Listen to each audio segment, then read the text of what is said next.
إنا أنزلناه قرآنا عربيا لعلكم تعقلون.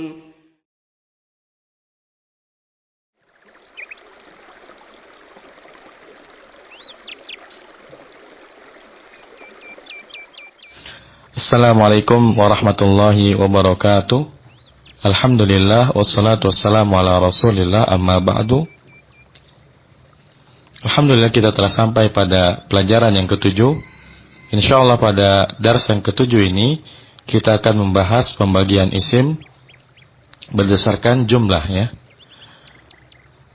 Di dalam bahasa Arab ada 3 jenis pembagian isim berdasarkan jumlah. Yang pertama disebut dengan kata tunggal atau isim mufrad. Yang kedua disebut dengan kata ganda atau isim tasniyah. Dan yang ketiga disebut kata majemuk atau jamak. Baik, kita bahas satu persatu pembagian isim berdasarkan jumlah ini. Yang pertama kita bahas isim mufrad ya.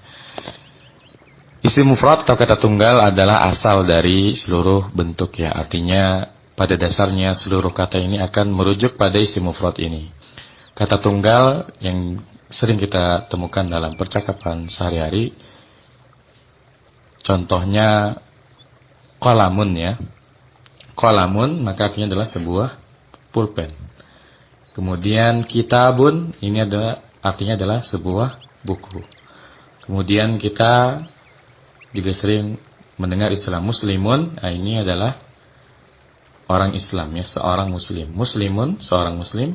Kemudian muslimatun, ini seorang muslim tapi untuk yang wanita, artinya seorang muslimah. Kata qalamun dan kata kitabun ini termasuk isim li ghairil akil ya, untuk sesuatu yang tidak berakal ya. Bahasa sederhananya ini kata benda ya, ini untuk benda-benda. Adapun muslimun, kemudian mu'minun, ini lil akil ya, artinya nama-nama ini atau sifat-sifat ini ya digunakan untuk manusia. Ya, kita perlu mengetahui istilah ini. Ada istilah lil akil, yakni kata-kata yang diperuntukkan untuk yang berakal, yakni manusia. Ada kata-kata yang masuk ke li ghairil akil, yakni kata-kata yang tidak berakal, artinya kata benda. Contohnya pulpen dan buku. Ini penting untuk bisa mengetahui rumus perubahan dari isim mufrad ke tasniyah dan jamak, karena ada sedikit perbedaan antara perubahan dari isim mufrad ke jamak untuk lil akil dan untuk li ghairil akil. Baik, ini isim mufrad. Sekarang kita berpindah ke isim tasniyah, kata ganda. Alhamdulillah, rumus merubah dari isim mufrad dan ke tasniyah sangat mudah. Dan ini berlaku untuk seluruh jenis kata, baik ia muzakkar ataupun muannas, apakah ia lil akil maupun li ghairil akil, semuanya rumusnya sama. Artinya tidak ada perbedaan antara muzakkar dengan muannas, tidak ada perbedaan antara lil akil dan li ghairil akil. Seluruhnya rumusnya sama, yakni ada 2 cara untuk tasniyah. Yang pertama dengan menambahkan ani, yang kedua dengan menambahkan aini ya. Jadi yang pertama ani, yang kedua aini. Kita praktikkan, contohnya misalkan qalamun ya. Qalamun ini mufrad. Kalau kita ingin merubah ke bentuk tasniyah, tambahkan ani di belakangnya. Qalamun menjadi qalamani ya, 2 buah pulpen. Atau bisa juga kita rubah menjadi qalamaini dengan menambahkan aini. Jadi ada 2 versi untuk isim tasniyah. Ada qalamani ya dengan menambahkan ani, juga qalamaini dengan menambahkan aini. Kita ambil contoh lagi, kitabun, maka kalau kita ingin merubah ke bentuk tasniyahnya, tambahkan ani. Kitabun, kitabani. Dan yang kedua tambahkan aini, kitabaini. Kemudian misalkan lagi kita ambil contoh yang lil akil ya, muslimun ya. Muslimun, maka isim tasniyahnya adalah muslimani dan muslimaini dengan menambahkan ani dan aini di belakangnya. Muslimani dan muslimaini. Kemudian kita ambil contoh yang lil akil tapi untuk yang muannas ya, muslimun menjadi muslimatun. Maka muslimatun ini ya, muslimatun bentuk tasniahnya adalah dengan menambahkan ani. Asalnya muslimatun menjadi muslimatani ya, atau muslimataini ya. Muslimatani atau muslimataini. Ini rumus untuk tasniah. Dan alhamdulillah tidak ada perbedaan antara yang mudzakkar dengan muannas, dan tidak pula ada perbedaan antara yang lil akil ya untuk yang berakal dan yang ghairil akil. Semuanya sama, ditambahkan ani atau aini. Lalu kapan kita menggunakan ani dan kapan kita menggunakan aini? Ini insyaallah nanti dibahas di ilmu nahwu. Karena di dalam ilmu shorof kita hanya mempelajari seluruh kemungkinan bentuk yang mungkin bisa terjadi. Akan tetapi untuk penggunaannya di dalam kalimat sehari-hari ini dibahas di ilmu nahwu. Baik, sekarang kita pindah ke pembahasan yang ketiga, yakni jamak ya. Ya, isim mufrad, tunggal, isim tasniyah, dan yang ketiga jamak. Berbeda dengan tasniyah yang tidak memandang apakah ia mudzakkar dan muannas, apakah ia lil akil dan ghairil akil, maka untuk jamak ini ya, untuk jamak ini ada perbedaan antara jamak untuk mudzakkar dengan jamak untuk muannas. Juga ada perbedaan untuk jamak untuk lil akil dan jamak untuk ghairil akil ya. Jamak lil akil ya, jamak untuk yang berakal pada dasarnya ada dua ya. Jamak mudzakkar salim dan jamak muannas salim ya. Jamak mudzakkar salim dan jamak muannas salim. Kalau akilnya laki-laki maka bentuk jamaknya jamak mudzakkar salim. Kalau akilnya perempuan atau wanita maka jamaknya disebut dengan jamak muannas salim. Dan kalau untuk li ghairil akil, untuk yang tidak berakal, maksudnya kata benda, umumnya jamaknya adalah jamak taksir ya. Baik, kita bahas satu persatu mulai dari jamak mudzakkar salim, selanjutnya kita bahas jamak muannas salim, dan terakhir jamak taksir. Jamak mudzakkar salim sama dengan tasniyah dari sisi ada dua rumus. Yang pertama ditambahkan una, yang kedua ditambahkan ina ya. Una dan ina. Dan jamak mudzakkar salim ini hanya berlaku bagi muzakkar ya. Hanya berlaku bagi muzakkar, yakni untuk laki-laki, dan untuk yang akil, untuk yang berakal. Artinya kalau kolamun ini kan li ghairil akil, maka tidak boleh kita katakan kolamuna ya, ditambahkan una. Tapi ini untuk yang berakal dan laki-laki. Contohnya apa untuk yang berakal dan laki-laki? Contohnya tadi muslimun ya. Muslimun seorang muslim. Kalau kita ingin mengatakan orang-orang muslim ya, banyak, maka ditambahkan una. Muslimuna ya, muslimuna atau muslimina ya. Muslimun ditambahkan una atau ina. Muslimun, muslimina. Muslimuna, muslimina. Ini dua bentuk jamak mudzakkar salim untuk muslimun. Ya. Dan muslimatun. Nah, untuk muslimatun ini karena ia muannas, maka jamaknya bukan jamak mudzakkar salim, ya. Tapi jamaknya muannas salim, ya. Begitu pula dengan kata qalamun dan kitabun, karena dia li ghairil akil, maka kita tidak boleh mengatakan qalamuna dan kitabuna. Tapi karena qalamun dan kitabun li ghairil akil, maka jamaknya nanti jamak taksir ya. Jadi jamak mudzakkar salim ini hanya berlaku untuk mudzakkar yang pertama, dan yang kedua hanya berlaku untuk lil akil, artinya bukan kata benda. Ini jamak mudzakkar salim. Rumusnya una dan ina. Kita berlanjut ke jamak muannas salim ya. Jamak muannas salim adalah jamak yang diperuntukkan untuk muannas. Muslimatun ya. Misalkan kita rubah menjadi jamak muannas salim, rumusnya adalah atun ya. Belakangnya atun ya. Asalnya muslimatun ya, asalnya muslimatun, kita panjangkan mimnya, muslimatun, kita ganti ta marbuthah menjadi ta biasa atau ta ta'nis. Asalnya muslimatun menjadi muslimatun ya. Itu jamak muannas salim. yakni dengan memanjangkan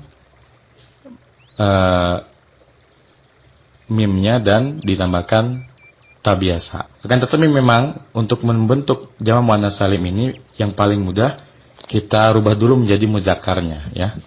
Misalkan mukminatun ya, ini kan muannas. Mudzakarnya adalah mukminun. Ini lebih mudah. Jadi tinggal menambah mukminun dengan atun menjadi mukminatun ya. Cara seperti ini lebih mudah ya. Ini rumus untuk jamak muannats salim ya. Kemudian yang ketiga jamak taksir ya. Jamak taksir ini sesuai dengan namanya, taksir artinya pecah-pecah. Jamak taksir tidak memiliki rumus ya, berbeda dengan jamak mudzakkar salim dan jamak muannats salim. Jamak taksir tidak memiliki rumus. Lalu bagaimana kalau tidak ada rumusnya? Maka jalan satu-satunya adalah dengan menghafal. Ya. Contoh misalkan qalamun, jamak taksirnya adalah aqlamun. Sebuah pulpen, aqlamun, pulpen-pulpen. Kemudian kitabun, jamaknya adalah kutubun. Ya, kita lihat antara kutubun dan aqlamun sangat jauh sekali. Artinya tidak ada persamaan, tidak ada rumusnya. Kitabun menjadi kutubun, qalamun menjadi aqlamun. Kalau ada rumusnya harusnya kalau kitabun menjadi kutubun, qalamun menjadi kulmun. Ya. Tapi karena jamak taksir tidak memiliki rumus, maka jalan satu-satunya adalah kita banyak-banyak menghafal jamak taksir ya. Kita harus menghafal jamaknya pulpen apa, qalamun menjadi aqlamun, kemudian kitabun menjadi kutubun dan sebagainya ya. Dan jamak taksir ini pada dasarnya berlaku untuk isim li ghairil akil ya, untuk kata-kata yang tidak berakal, yakni kata benda. Ya, ini hukum asalnya. Ya. Jadi tidak ada rumus untuk jamak taksir dan hukum asalnya jamak taksir ini untuk li ghairil akil, yakni untuk kata benda. Namun perlu dicatat bahwa tidak semua ya tidak semua kata yang termasuk ghairil akil, kata benda, jamaknya adalah jamak taksir ya. Begitupun tidak mesti seluruh yang akil jamaknya jamak mudzakkar salim ya. Ada juga isim lil akil yang jamaknya jamak taksir. Baik, kita kasih contoh ya. Kita kasih contoh kata-kata yang tidak masuk di dalam peraturan dasar ya. Ingat bahwa peraturan dasarnya kalau jamak mudzakkar salim dan jamak muannats salim ini untuk lil akil, sedangkan jamak taksir hukum asalnya untuk li ghairil akil. Tapi pada kenyataannya tidak semua ghairil akil jamaknya jamak taksir. Dan ada beberapa isim lil akil yang jamaknya jamak taksir. Contoh ya. Contohnya syajaratun ya. Syajaratun artinya pohon ya. Syajaratun memiliki bentuk jamak taksir karena syajarah ya, pohon itu termasuk li ghairil akil. Jamak taksirnya adalah asjarun ya. Asjarun. Asjarun. Pohon-pohon. Ini jamak taksirnya. Tetapi kita juga akan menemukan bahwa selain syajaratun memiliki bentuk jamak taksir, ia juga memiliki bentuk jamak muannats salim. Ya, syajaratun ya. Syajaratun ya. Ini salah satu contoh bahwa isim li ghairil akil tidak selamanya jamaknya jamak taksir, tapi bisa jadi ia memiliki bentuk jamak muannats salim. Contohnya syajaratun menjadi syajaratun. Kemudian waraqatun ya. Waraqatun artinya adalah daun-daun ya. Jamak taksirnya adalah auraqun ya. Jadi ia memiliki jamak taksir auraqun yang artinya daun-daun jamak. Tetapi selain itu dia juga memiliki bentuk jamak muannats salim. Waraqatun ya. Asalnya waraqatun menjadi waraqatun ya. Seperti nama sebuah kitab usul fikih karangan Imam Al-Juwayni, Al-Waraqat ya. Ini jamaknya jamak muannats salim ya. Ini membuktikan bahwa li ghairil akil tidak selamanya jamaknya jamak taksir, tapi ada juga yang jamak muannas salim. Dan memang ada kaidah tambahan bahwa untuk kata benda yang akhirnya ada tamar butohnya, maka jamaknya boleh jamak muannas salim, ya. Ada kaidah seperti itu. Kata benda yang memiliki tamar butoh, kata benda yang muannas, ya, syajaratun, waraqatun, boleh kita rubah dalam bentuk jamak muannas salim, ya. Asalnya syajaratun menjadi syajaratun, waraqatun menjadi waraqatun, meskipun hukum asalnya syajaratun dan waraqatun jamaknya jamak taksir. Ini contoh penyimpangan dari kaidah dasar. Contoh yang kedua, ada juga isim lil akil, ya, yang jamaknya bukan jamak mudzakkar salim, tetapi dia memiliki bentuk lain selain bentuk jamak mudzakkar salimnya. Contohnya talibun, ya. Talibun artinya adalah seorang penuntut ilmu, ya, seorang penuntut, ya, seorang pencari ilmu. Talibun, ya. Selain yang memiliki bentuk jamak mudzakkar salim talibuna, tapi dia juga memiliki jamak taksir, tullabun, ya. Ya, tullabun. Begitupun dengan kata amilun, artinya seorang pekerja, ya. Seorang pekerja, selain ia memiliki bentuk jamak mudzakkar salim amiluna, ya, amiluna, ia juga memiliki bentuk jamak taksir, yakni ummalun, ya. Ummalun, ya. Artinya sama dengan amiluna, ya, pekerja-pekerja jamak. Nah, ini saya hanya ingin memberikan gambaran bahwa hukum asalnya memang jamak mudzakkar salim dan jamak muannas salim ini untuk lil akil. Dan jamak taksir hukum asalnya untuk li ghairil akil. Tetapi ada beberapa kata yang dia memiliki dua bentuk sekaligus, yakni selain dia memiliki bentuk salimnya, dia juga memiliki bentuk taksirnya, ya. Ini catatan faedah saja. Baik, saya rasa untuk materi daras yang ketujuh cukup sampai di sini. Semoga bermanfaat. Wassalamualaikum warahmatullahi wabarakatuh. Subhanakum bihamdika asyhadu an la ilaha illa anta astaghfiruka wa atubu ilaik. Wassalamualaikum warahmatullahi wabarakatuh.